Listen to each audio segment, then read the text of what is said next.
Я проснулся от еле слышного стука во входную дверь и непонимающе уставился в темноту. Это была одна из тех самых безветных зимних ночей, когда мрак, становясь густым и осязаемым, окутывает еще скованное сном сознание, не позволяя мыслить логически. Никто в здравом уме не встанет из-под теплого одеяла в объятии остывшей за ночь квартиры, чтобы узнать, кого же принесло на порог в 3 часу ночи. Но я почему-то встал. Мои пальцы медленно двигались вдоль стены в поисках выключателя, так и не обнаружив его. Хотя, казалось бы, в этом маленьком помещении все давно было заучено наизусть. Поэтому ко входной двери я подошел в темноте и поначалу прислушался. Около минуты царила полная тишина. Из подъезда не раздавалось ни единого звука. Я уже было подумал, что стук мне просто приснился, как вдруг прогремели 2 сильных настойчивых удара, заставив вздрогнуть от неожиданности. Это была уже форменная наглость. Испуг сменился злобой, и я резко повернул ключ и рывком распахнул дверь. На лестничной площадке было пусто. Ни сверху, ни снизу не доносилось эхо удаляющихся шагов того шутника, что решил развлечься таким странным способом. Тогда я не придал этому особого значения, так как жил на 2-м этаже, и некто вполне мог успеть выскочить из подъезда, пока я открывал замок.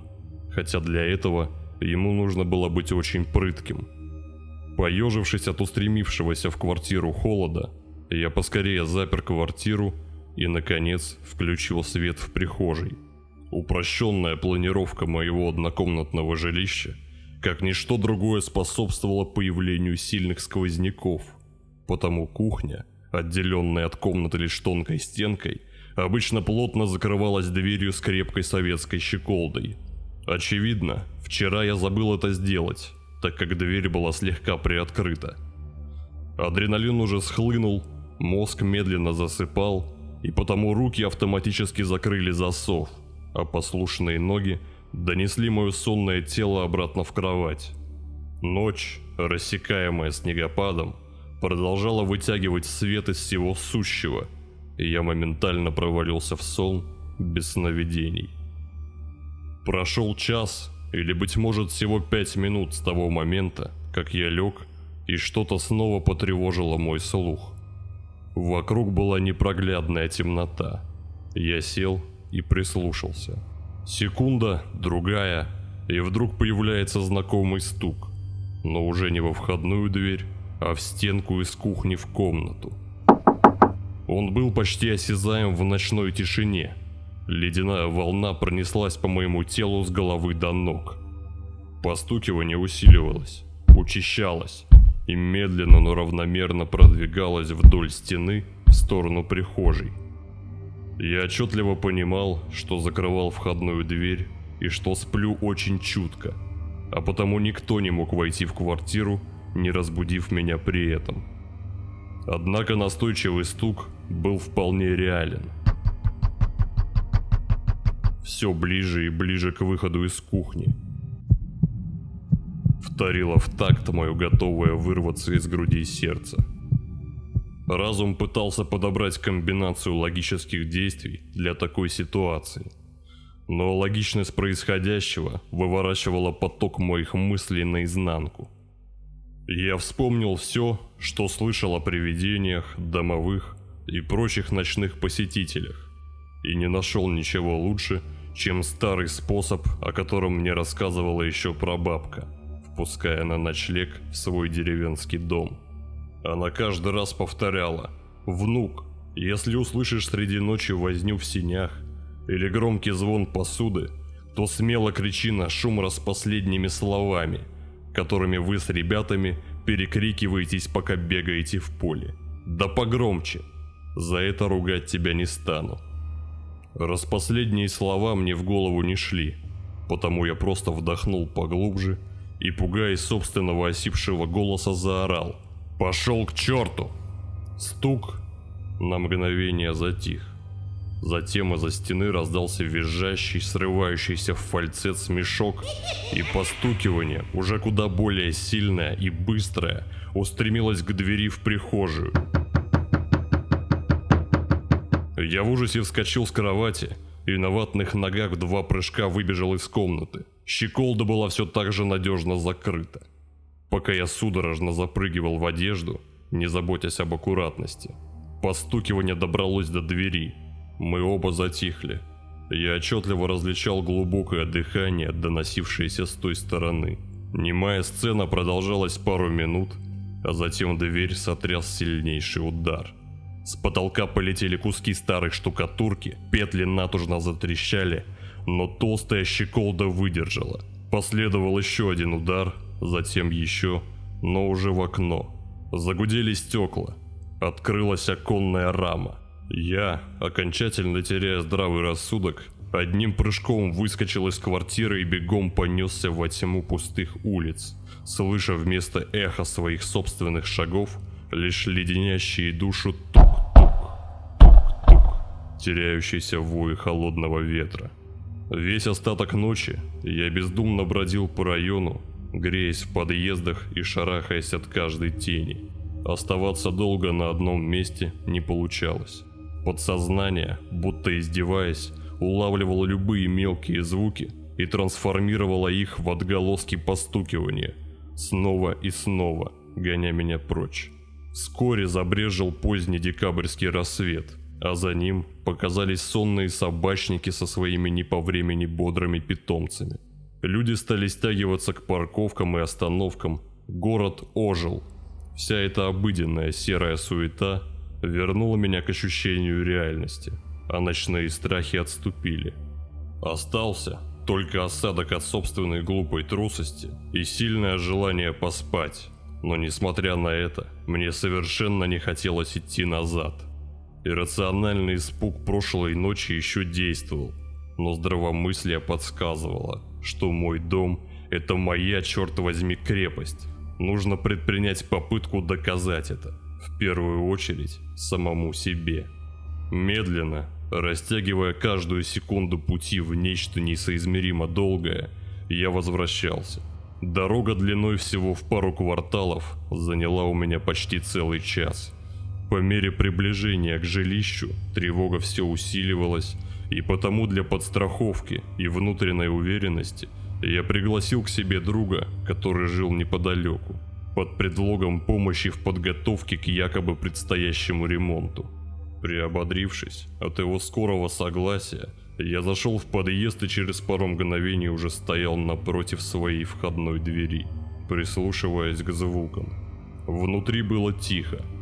Не без тревоги я повернул ключ в замке и вошел внутрь, быстро включив свет. Все выглядело точно так же, как в момент моего бегства. Из коридора виднелась незаправленная кровать в комнате. По полу тут и там были разбросаны кое-какие вещи, которые я уронил, пока в спешке собирался. Кухня оставалась заперта.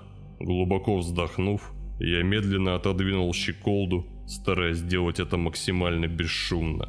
А затем, собрав всю свою волю в кулак, распахнул дверь. Внутри все было на своих местах. Уже смелее я зашел внутрь, оглядываясь по сторонам. Проверил дверь изнутри, оконную раму и пол. Нигде не было ни следа чьего-либо ночного присутствия. Затем мое внимание привлекла стена, разделяющая кухню и комнату. Отойдя от окна, я слегка постучал по ней, пытаясь воспроизвести тот звук, что слышался ночью. Постукивая, я начал медленно продвигаться в сторону двери. «Пошел к черту!» Громкий крик внезапно раздался из комнаты. Я оцепенел. Это был мой собственный голос, только с каким-то совершенно неестественным привизгом.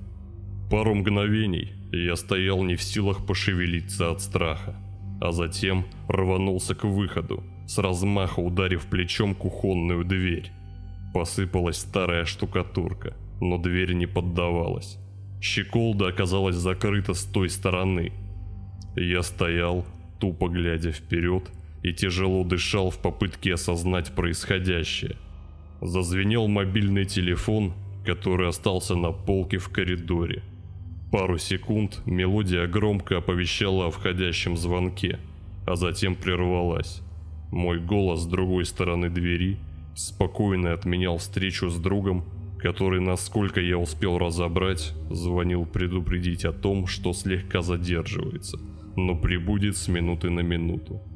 Это стало последней каплей. В ужасе отступив от двери, я вскочил на подоконник и открыл кухонное окно. Нужно было убираться отсюда любым способом. Внизу за прошедший месяц намело немалый сугроб, да и второй этаж был не то чтобы очень высоко от земли. И потому ни секунды не раздумывая, я прыгнул вперед, но зацепился карманом расстегнутой куртки за край оконной ручки. Рама со стеклом, звонко хлопнув, закрылась. Резкий рывок слегка изменил траекторию моего падения, и я весьма болезненно ударился, приземлившись далеко от центра того сугроба, в который целился. Чертыхаясь и держась за отбитый бок, я кое-как встал на ноги и неожиданно для себя обнаружил, что эта оплошность, вероятно, спасла мне жизнь. В центре сугроба, слегка присыпанный вчерашним снегом, торчал острый обломок железной ржавой трубы, которая, если бы не случайность, с легкостью пронзила бы меня насквозь. Быть может, это было просто совпадением, но в тот момент мой объятый паникой рассудок незамедлительно связал события, происходившие в квартире, и этот кусок трубы в единую фатальную цепочку. Чей-то злоказенный замысел пытался провести меня по тонкому мостику между тысячами вероятностей прямиком к смерти. Так я думал в тот момент. Именно этот факт осознания чужеродного вмешательства придал мне сил, породив нечто вроде благородной злости. Я не бежал прочь в панике, а думал. Вернувшись в свой подъезд и сев около собственной двери, я размышлял долго, очень долго, раскладывая все, что случилось, на иллюзорные полочки здравомыслия. День сменился вечером. Из квартиры не доносилось ни звука. Холод и дрема все сильнее наваливались на меня, а в голову, как назло, не шла ни одна дельная мысль. Прошел час с тех пор, как я в последний раз вставал на ноги, прохаживаясь по лестничной площадке. Сон валил с ног, и только пробирающий до костей мороз, сочившийся сквозь неплотные окна подъезда, хоть как-то меня бодрил. Наконец я понял, что сил больше не осталось. Я сломлен, голоден, страшно замерз и вот-вот усну прямо на полу. Все это напрочь вытеснило страх, отодвинув его на задний план. Ключи от квартиры остались внутри, и потому я не придумал ничего более идиотского, чем просто постучать в свою собственную квартиру в изнеможении, навалившись на стену рядом. Прошло не более минуты, как вдруг дверь плавно приоткрылась. Смутно отдавая отчет в своих действиях, я схватил ручку, резко дернул ее на себя и заскочил в квартиру, закрыв замок изнутри. Ноги подкосились от ужаса. Я сидел в кромешной темноте коридора, тяжело дыша и ожидая своей участи. Неожиданно со стороны лестничной клетки раздались два сильных удара и разочарованный визгливый вздох. Затем повисла звенящая тишина. Я, слабо веря во все происходящее, постепенно осознал, что все закончилось, что мне совершенно случайно удалось победить в этой странной инфернальной игре. А затем услышал слабый стук в дверь к соседям напротив.